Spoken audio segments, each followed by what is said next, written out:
मिलना ही है तो सत्संग में क्यों जाना, पूजा पाठ क्यों करनी, मंदिर में क्यों जाना, क्यों बोलना राधे राधे, क्यों बोलना कृष्ण कृष्ण। ये सवाल बहुत लोगों के मन में आता है। इसका जवाब जानना चाहते हो तो ये प्रसंग बड़े ध्यान से सुनिएगा। एक बार एक संत सत्संग कर रहे थे, बहुत सारे लोग बैठे हुए थे। संत बता रहे थे कि जीवन में कर्म कभी आपका पीछा नहीं छोड़, कर्म का फल हमेशा मिलता है। आपने जो भी कर्म किया होगा फल भले ही देरी से मिले लेकिन मिलेगा जरूर।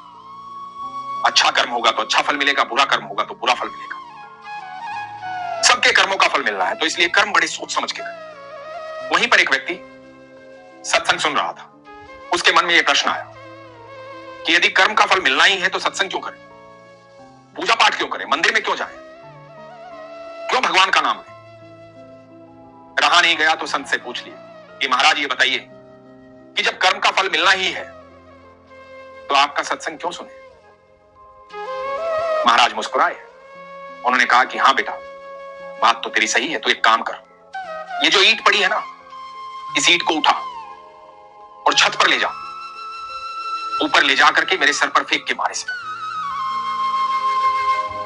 आदमी बोला कि महाराज मेरा ये मतलब नहीं था, मैं आपको अपमानित नहीं करना चाहता था।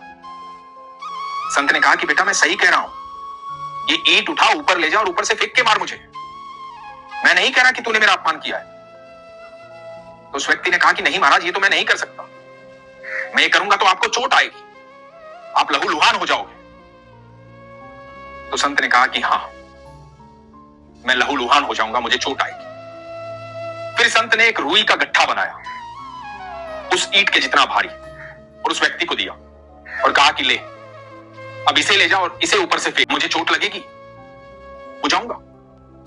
तो उस व्यक्ति ने कहा कि नहीं महाराज, इससे आपको चोट नहीं लगेगी, इससे आप लहूलुहान नहीं होगे। तो संत ने कहा कि बेटा बस यही समझाना चाहता था, जब आप सत्संग में आते हो तो आपके कर्मों का बोझ हल्का हो जाता है। जब आप मंदिर में जाते हो, पूजा पाठ करते हो, ईश्वर का नाम लेते हो तो आपके कर्मों का बोझ हल्का हो जाता है। फल तो आपको मिलेगा ही मिलेगा, लेकिन उसका दर्द कम हो जाएगा, उसका बोझ कम हो जाएगा, और जो अच्छे कर्म किए हों और बुरे कर्म का जो बोझ है उसका फल हो जाएगा। चोट तो लगेगी लेकिन तुम्हें दर्द का एहसास नहीं होगा, दर्द की अनुभूति नहीं होगी। जब तुम सच्ची आस्था में आ जाओगे, ईश्वर पर विश्वास कर लोगे, तो तुम्हें दुख भी ऐसा लगेगा ये तो मेरे प्रभु की देन है। इसके बाद बहुत सुख आने वाला है। आप दुख से नहीं घबराओगे, आपको लगेगा कि जीवन में इसलिए हो रहा है क्योंकि इससे बेहतर होना है, इससे अच्छा होना है। आपको लगेगा कि मेरे प्रारब्ध जो है इतनी आसानी से कट रहे हैं क्योंकि मेरे ईश्वर मेरे साथ है। पूजा पाठ करने से ये होता है, सत्संग में जाने से ये होता है बेटा। तो इसलिए सत्संग में जाना चाहिए, पूजा पाठ करनी चाहिए। फल से नहीं बचोगे लेकिन फल का आनंद आना शुरू हो जाएगा। बड़ी अद्भुत बात संत महात्मा ने कही।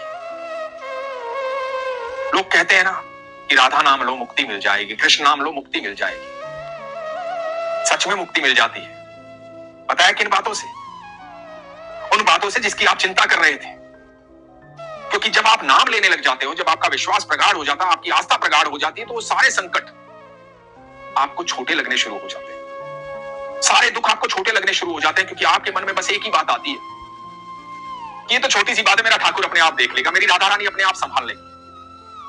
जब आप राधा नाम जपने लग जाते हो, कृष्ण नाम जपने लग जाते हो, तो आपके जीवन में सिर्फ सुख रह जाता है। क्योंकि दुख तो मेरे ठाकुर के नाम से थर्राता है, फिर वो आपके पास नहीं आता है। आप चिंता मुक्त हो जाते हो, ये मुक्ति मिल जाती है आपको। जीते जी मुक्ति पाना चाहते हो ना, हर उस दुविधा से जो आपको परेशान कर रही है, हर उस संकट से जो बाहें फैला करके सामने खड़ा है, तो उससे सुंदर और खूबसूरत बाहें देखो मेरे ठाकुर की। वो बड़ी बाहें हैं, बड़ा दिल है, आपके लिए फैला के खड़े हैं। बस एक बार राधे राधे बोलना, एक बार कृष्ण कृष्ण बोलना, बस एक। आपको मेरी वीडियो कैसी लगी कमेंट करके ज़रूर बताना, और मेरे चैनल को, मेरे माधव गोपाल को सब्सक्राइब ज़रूर कीजिएगा ताकि मैं आगे आपको वीडियो प्रोवाइड करा सकूँ।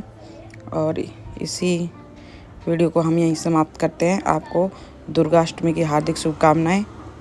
हरे कृष्णा।